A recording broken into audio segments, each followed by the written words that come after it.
Madam, ഈ പ്രഗ്നൻസിയിൽ വീട്ടിലെല്ലാവരും ഭയങ്കരമായിട്ട് എക്സൈറ്റഡാണ്. പക്ഷെ എനിക്കെന്തോ അത്ര ഹാപ്പി ആവാൻ പറ്റുന്നില്ല. എപ്പോഴും എന്തെങ്കിലും ഒരു വിഷമം വന്നുകൊണ്ടേയിരിക്കുക. ഇനി ഞാൻ എന്താ ചെയ്യണ്ടേ? നമ്മളെ പ്രഗ്നൻസി നമുക്ക് രണ്ടായിട്ട് ഡിവൈഡ് ചെയ്യും, ആൻറ്റിനേറ്റലും പോസ്റ്റ് നേറ്റലും. ആൻറ്റിനേറ്റൽ എന്ന് പറഞ്ഞാൽ നമ്മൾ പ്രഗ്നൻ്റ് ആയിരിക്കുന്ന ഒരു സമയം, പോസ്റ്റ് നേറ്റൽ എന്ന് പറഞ്ഞാൽ കുഞ്ഞ് വന്നു കഴിഞ്ഞ ശേഷമുള്ള സമയം.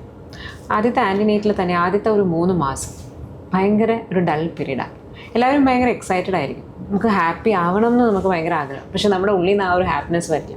ഇതെല്ലാം നമ്മുടെ ഹോർമോണൽ പ്രശ്നങ്ങളാണ്. ഒറ്റയ്ക്കിരിക്കാൻ തോന്നും, ഇരുട്ടത്തിരിക്കാൻ തോന്നും. മൂത്ത കുട്ടികളുണ്ടെങ്കിൽ ആ കുട്ടികൾ വന്ന് നമ്മുടെ അടുത്ത് ബഹളം ഉണ്ടാക്കുമ്പോൾ നമുക്ക് പെട്ടെന്ന് ദേഷ്യം വരും, പെട്ടെന്ന് കരച്ചിൽ വരും. ഇതെല്ലാം നോർമലാണ്.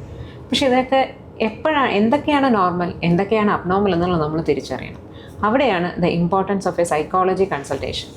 സാധാരണ നമ്മളോട് ചോദിക്കാറുണ്ട്, എനിക്ക് വട്ടില്ലല്ലോ, പിന്നെ ഞാൻ എന്തിനാണ് സൈക്കോളജിസ്റ്റിനെ കാണുന്നത്? പക്ഷേ പ്രഗ്നൻസി എന്ന് പറയുന്നത് ഭയങ്കര ഒരു മൂഡ് സ്വിങ്സ് ഉള്ള ഒരു സമയമാണ്. പല ദിവസങ്ങളും പല രീതിയിലായിരിക്കും നമ്മൾ നിൽക്കുന്നത്.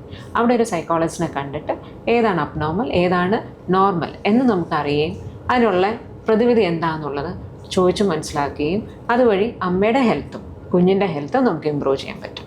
ഷുവർ. Thank you.